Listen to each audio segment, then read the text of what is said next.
people.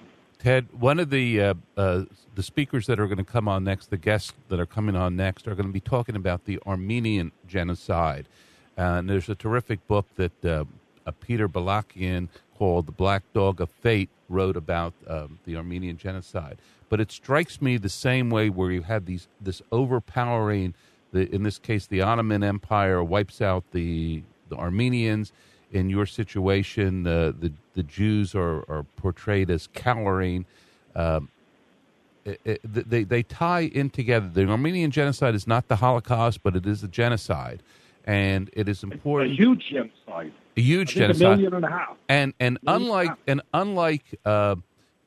unlike the Jewish genocide, or genocides, I should say, the Armenian one has not gotten the attention that it should have, and I'm not quite sure why that is. Maybe there's the more of this obsessive focus on Jews, but the Armenian genocide is something that we need to talk about, especially when you start talking about Erdogan and Turkey, and the Turks are very defensive about it, as they should be. But nevertheless, it happened. It is what it is. Let's acknowledge it and make sure that it doesn't happen again.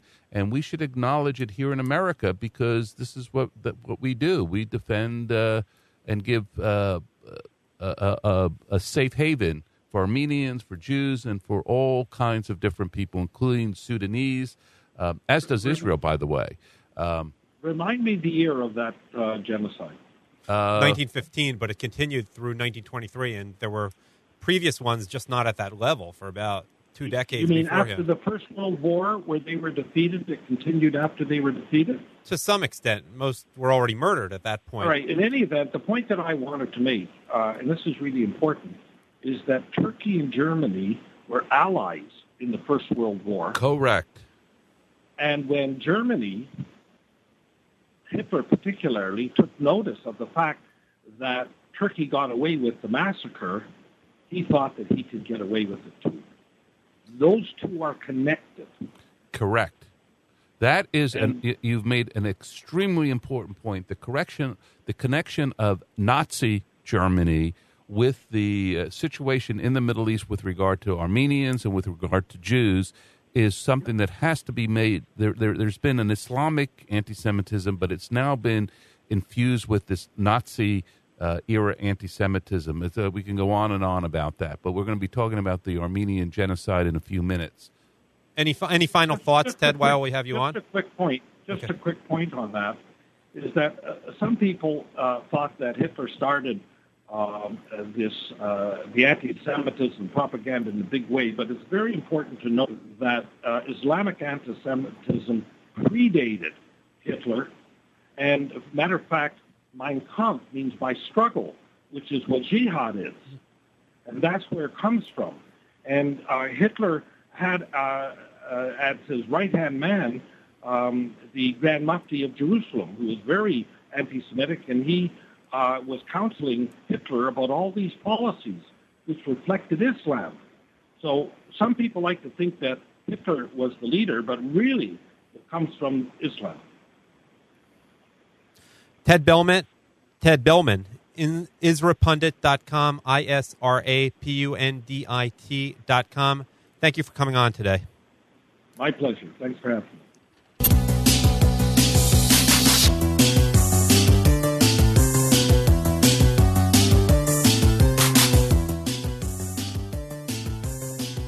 Well, we started our discussion of the Armenian Genocide a bit early there when we were with Ted Belman of IsraPundit.com. And if you were listening to this show this past Thursday, you heard Pennsylvania U.S. Senate candidate Sam Ruhr give, at one of the many questions I asked him, he gave unequivocal support and some recognition for recognition of the Armenian Genocide, in which up to 1.5 million Armenian Christians were murdered by Turks and Kurds, not Arabs, by the way, between 1915 and 1923. And for me and Bob, as you heard, the issue should be a no-brainer, but sadly it isn't. Recognition of the Armenian Genocide should be a priority for political conservatives, for anyone wary of creeping jihad, and above all, for Jews. In many cases, I'll grant that people simply are unaware of the history. There's been a calculated effort, especially by the Turkish government, to whitewash what happened. And I'll grant that people are simply unaware of the issues that remain even today. So we're going to spend the bulk of the remaining time of today's show learning about it. And to do that, let me introduce several prominent guests that are on the line, I think all on the line, to talk about it. One is Peter Balakian, who is a professor at Colgate. He's the author of Black Dog of Fate, which Bob referred to earlier, as well as The Burning Tigris, which deals with America's response to the Armenian Genocide. We also have on prominent attorney Mark Geragos, who you may know from representing not only Michael Jackson, but also representing Winona Ryder and also other celebrities. But he also achieved settlements for survivors of the Armenian Genocide. Also with us is Aram Hamparian. He is the executive director of the Armenian National Committee of America, and they're all on the line right now. Peter, you're on. Let me start with you. Thanks for coming on today, first of all. Pleasure. Your book, Black Dog of Fate, is an intensely personal memoir. You start off talking about how you as a child, even as a teenager, identified more with the backgrounds of your Jewish friends in New Jersey and were even unaware of Armenia and your family's history. Please take my audience through how you became aware of the basics. Well, you're correct in noting that we were the only Christian family on a Jewish block in Teaneck, New Jersey, and I just identified deeply with Jewish culture and Jewish rituals and felt at home in it. Felt there was a deep kinship between the two cultures. I grew up in a family that didn't want to talk about the events of 1915, the trauma, the deaths by violence that happened on both sides of my family, to my grandparents' generation. But I also found myself often surrounded by what I would call hieroglyphs, or bits of encoded memory and meaning and trauma. And I really couldn't make sense of these encoded bits as a boy because nobody wanted to put a face or a narrative on it. So it really wasn't until I was in my 20s and discovered first Ambassador Morgenthau's great memoir of World War I and of his time in Turkey during the war, in which I read several of the great chapters he wrote on the Armenian Genocide. And these are really the first important chapters in English, sustained and continued narratives about the mass killing, about the extermination, about what Raphael Lemkin would call the Armenian Genocide. How did you spark this interest? Your whole family was Armenian. How did you start paying attention to it? Were you in college and you heard it referenced? You know, again, it's a slow, my memoir is about the slow sequence of events that build up. There were some things that happened in college. There were letters from my father asking me to pay attention to what happened to the Armenians, and then no follow-through. There was a reading by the poet Allen Ginsberg that I hosted at Bucknell in my senior year, where I was already writing seriously, and Ginsberg read a poem that shook up my mother, and it was a kind of connect that I wasn't fully aware of to her own mother, who was an Armenian genocide survivor, to my grandmother's own breakdown after decades after her coming to America in 1920. So there were just a series of kind of complex but rich events that led me to the Morgenthau memoir, and then finally there was an opening up by my aunt, who was the oldest of my grandmother's daughters, on the death march, the deportation in August of 1915. And finally, when she opened up, I was in my mid-20s.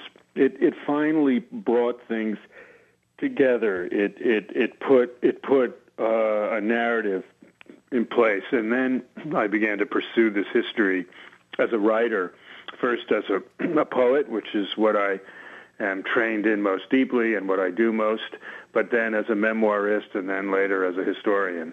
Peter, I want to emphasize one area in which the Jewish Holocaust and Armenian Genocide are not entirely analogous. A lot of Jewish people, pretty much most Ashkenazi Jews, have families who experienced the pogroms in Russia in the late 19th century and early 20th century. But there are plenty of Jews in America who really didn't have relatives experience the Holocaust, either because they died or because the families were already in America. And yet just about every Armenian American you meet has relatives, as you did, who experienced the genocide personally. Many who were killed, many who went through the marches. And let me rewind just a bit, and then I'm going to get to my next guest while you're still on the line. Can you take us through what the actual marches were through the desert that your relatives experienced? Yes, well, I think it's important for our listeners to know that the genocide of the Armenians was a well-organized, planned final solution for the Armenian population of Turkey, and the Armenian population was living on its historic homeland of some 2,500 years. And so the arrests were meticulously carried out, village by village, city, town, throughout Turkey, from east to west, north to south. And men, women, and children were forced marched south and east to the Syrian desert in a place called Deir Zor, which is sort of eastern Syria, east of Aleppo, along the Euphrates River. This was sort of what I would call the Auschwitz of the Armenian genocide. It was the deepest killing center. Almost 500,000 people perished there. But many people perished along the way, were pillaged and robbed, of course. All the belongings and possessions were taken. But also, women were raped and abducted, and a piece of the Armenian population was lost to the abduction and conversion of Armenian women into Turkish and Kurdish families, houses, and harems. So it's another eerie dimension of genocide in which identity is lost through theft, not only killing of bodies, but theft of people. Let me go to another guest that we have on right now. It's Aram Hamparian, Executive Director of the Armenian National Committee of America, and going from the history to current political priorities. First of all, Aram, thanks for coming on, and maybe you could tell us a little bit what's going on with the Armenian National Committee right now. Sure. Thanks so much, Adam. First, let me just share our condolences. I think all Armenians around the world join with our Jewish friends in mourning the killings that just took place in France. That was a hateful, targeted act and just a horrific thing, and we mourn with our Jewish friends. In terms of the genocide issue politically here in Washington, President Obama came into office having pledged to recognize this crime. He had been very specific about his promises to do exactly that. He had said that he would support legislation to commemorate this crime. He had criticized President Bush for not acknowledging the genocide, and even took President Bush on for firing an American diplomat for simply speaking about the genocide. That's apparently a firing offense for American diplomats. And he's gone back, unfortunately, on each of those. He's not honored his pledge. He's sought to block legislation on the subject, and he's enforced a gag rule on American diplomats from even mentioning the phrase Armenian genocide. I didn't realize that. Oh, it's terrible. And on top of that, the Secretary of State, Hillary Clinton, just called the Armenian genocide a matter for historical debate, which is essentially the Turkish government's denial narrative, saying that this is not a fact, but rather a muddy kind of unclear, vague element of history that scholars should sit down and study. And when, in fact, the scholars have studied. Pardon me, this is Bob Guzzardi, and you make an excellent point. There was an article about this in the Middle East Forum, and the Turkish government takes the point, well, we're really at war with the Armenians. But in Peter Balakian's book, he refers to Arnold Toynbee, who is neither Jewish nor Armenian, and objectively talks about this. It's Arnold J. Toynbee, The Treatment of the Armenians in the Ottoman Empire, and he clearly makes the point that this was a unprovoked genocide. So that all this talk about, the Armenians were some kind of military threat is all Armenian propaganda. But the point I would like you to sort of stay on a little bit, if you don't mind, is the Department of State, the American Department of State. I mean, we're Americans, and we should stand against this kind of thing. And frankly, I really appreciate Adam for bringing this issue up and meeting all of you, because frankly, I don't know as much as I should about this. But could you talk a little bit about the American, and not only Obama, but George Bush and the American State Department's reaction to all of this? Sure. Well, the tragic reality is that America, for far too long, has treated genocide and even the denial of genocide as a commodity, as a political issue that can be bartered. So America obviously is led by people who know there was an Armenian genocide. There's no lack of knowledge, but because of foreign pressure, they have let Turkey enforce that gag rule, that veto over the American position on this issue. So the core issue here, whether it's Obama or Bush or Clinton, is that once genocide and its denial is treated like a political commodity at the level of politics, it can be traded or bartered.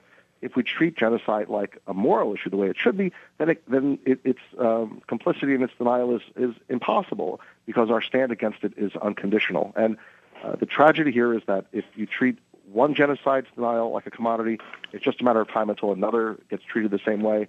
And you see the message that gets sent to the world is that genocide can be committed with impunity as long as you have the political muscle to enforce its denial. I hate to think of the day when an unrepentant Germany that one day would. Well, you're exactly right. Rwanda is a more recent example, and now there's this video that's gone viral about the Coney 2012. Coney 2012, which I had never even heard about before. And you're exactly right. This is a moral issue. It's clear, and not acknowledging it only can mean that America will be on the wrong side of the moral issue, and this is a very, very serious point. Let me step in for one second. Can I butt in? Yeah, go ahead, Peter. I just want to note that we do want to remember that 22 countries around the world have passed these resolutions.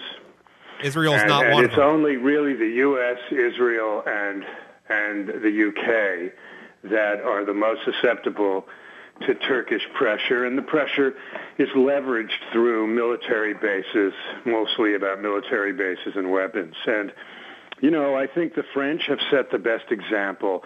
They passed a resolution of acknowledgement through their Senate and their Assembly, and they stood up to the Turkish tantrum, which lasted for, a few months, and then business went on as usual. And I like to think the French model is the model that, the rest of the world could follow, if the three other countries could follow.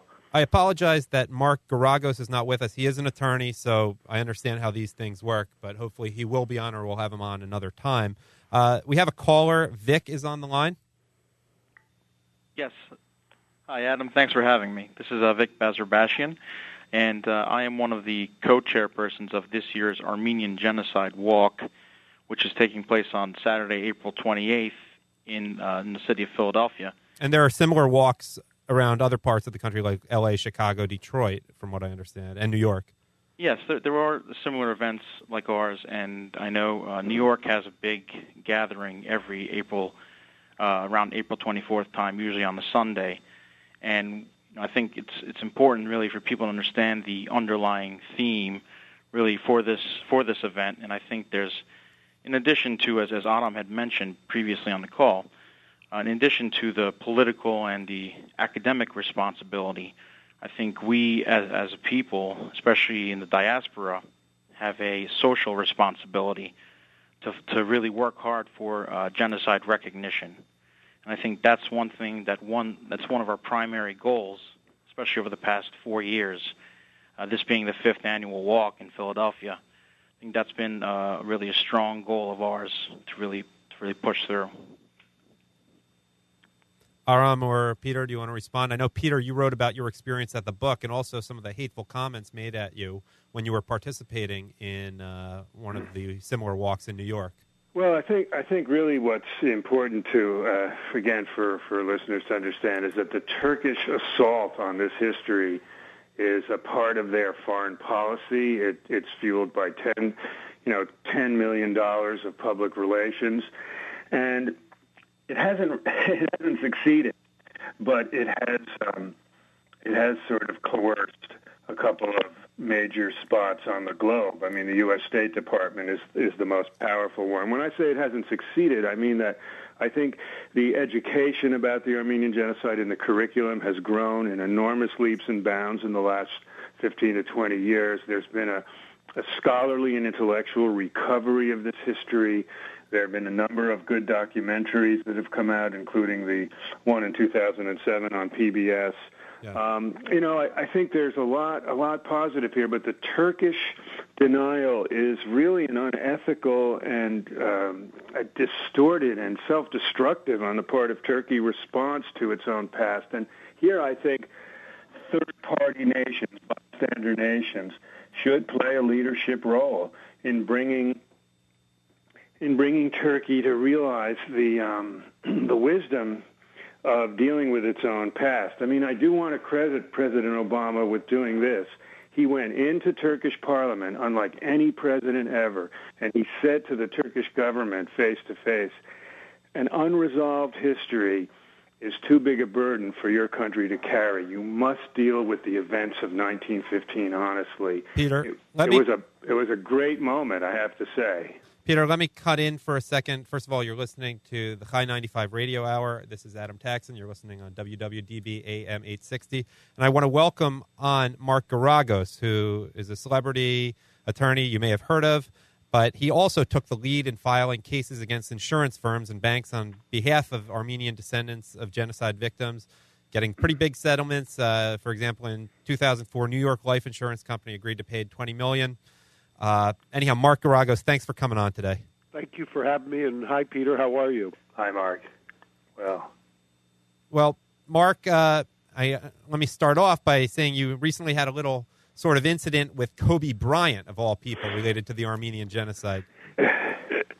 Perhaps you could explain that. It couldn't be more insulting to me to have to walk from my office down to Staples Centers to watch my beloved Lakers and have to walk by the 10-story picture of Kobe as the endorser or face of Turkish Airlines, which I think is a little insulting, and I think Lamar and Chloe's payback was to do an episode exploring the Armenian Genocide just a couple of Sundays ago, which got one of their highest ratings ever. He's talking about the Kardashians, of course, who are half Armenian, if I'm not mistaken. That's true. Robert's daughters. And Kim has been pretty outspoken and pretty responsible on this issue. She's been fantastic on this. I mean, in fact, we have a telethon every year on Thanksgiving to raise funds for Armenia Fund, and Kim was tweeting about it and called in towards the end of the telethon this year. She's really extremely supportive. Bob, did you want to say something? Or? Nope. Just happy to have you. And the more we learn about it, the better. And George Clooney was talking about the Sudan, and it's good to see these people using their publicity to raise certain issues. I was wondering if you could comment a little bit more about why you think this issue has disappeared. I mean, this is a very hot issue. There, from what my brief reading of what Peter Balakian is writing, there's no real question about it. And that America does not take a stand is, as an American, very upsetting to me. Well, I'll give you one example that is unbelievable to me. Part of, we have a statute that's enacted here in California that extends the statute of limitations for us to proceed against companies that never paid off on insurance policies, for instance. And we just went in front of the Ninth Circuit and in bank, all the entire Ninth Circuit judges there who declared that statute unconstitutional. And they didn't do it on any historical perspective or, frankly, under any legal analysis. They did it because they said, look what's happened in France when France did a genocide resolution and all of the problems that Turkey is causing for them. So it's even permeated the judiciary in terms of kind of this campaign that Peter was talking about that is basically bankrolled by the Turkish government. The Turkish government has hired all kinds of high-priced lobbyists to come out here and basically try to rewrite history. And so there is this battle that goes on, but to some degree, I think you're right, it's mostly preaching to the choir within the community itself. It hasn't flattened out to get kind of more ecumenical support. Let me throw a question to all of you. What would you like for Jews who are only finding out about this for the first time, and political conservatives, et cetera, that's a large part of my audience, what would you like them to do then? Before I say that, I also want to just plug two movies which have been excellent on this issue. The Lark Farm which is an Italian movie. It's kind of obscure, but it's available. It was, last I checked, available on Netflix. And also a movie called Ararat by Adam Taxin, who is an Armenian, born in Egypt, I believe, director. I would highly suggest seeing The Lark Farm first because it's more a straightforward epic. And after you know a little bit more about the issue, maybe then rent Ararat. But what would, all three of you, what would you like us to do? Well, I think it would be really important to request that the major Jewish American lobbies support the acknowledgement of the facts of the Armenian Genocide and encourage the Knesset to pass the resolution that's before it now. That would have large value and symbolic meaning. And, you know, all the Jewish scholars of the world, all around the world, have been the most embracing and important to this history. I can't tell you how my own work is inseparable from their efforts, from Deborah Lipstadt and Elie Wiesel to Robert J. Lifton, and so many others I could name. It's really, there's a disconnect here in which the State Department has, in Israel, has its anxieties about Turkey. But on this one, I think there should be an ethical priority because of the depth of, immersion of our two histories, the Armenian and Jewish histories of the 20th century, and because of Jewish ethical leadership worldwide on human rights issues and on ethical issues. Aram? I could not agree with you more. I wanted to ask one question. You keep, of course, referring to Turkey and the Ottoman Empire. Is there an Islamic element to this, or am I wrong on that? Today and in the past, was the genocide driven in any way by religious differences? The Armenians that were killed were Christians, and of course the Ottomans were Muslim. Was there a religious dimension to this? I think. Go ahead. I can. Sure, Peter. Go ahead. Well, I mean, I think that genocide is always the result of cofactors. They are ideological / religious, economic, political, and so forth. And clearly, there was a religious factor in this genocidal history, and one has to understand the whole arc of it, that infidels, meaning Christian and Jewish minorities in Turkey, non-Muslim minorities in Turkey, lived at a different level in a different sector of society. And this began, of course, the widening tension, scapegoating, and marginalization of non-Muslims. So I don't want to say it's only a religious, but there is a religious factor to it. Erdogan has a more religious, obsessed focus as an Islamic Party leader. His predecessors were secular. They were the Ataturk legacy of military nationalism.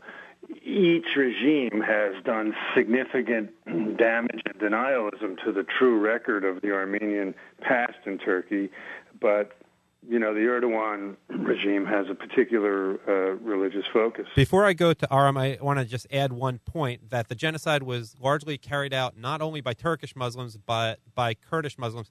Nevertheless, a lot of Arab Muslims as well as Arab Christians were very good about rescuing Armenians, as far as I understand. And I also want to point out that the Jews, by and large, have not been massacred in Turkey. They've had it better than the Christians. Okay, Aram, I just want to go to you. I just wanted to make that point. Sure, I would say that we have been very fortunate to have a lot of support from the Jewish American community.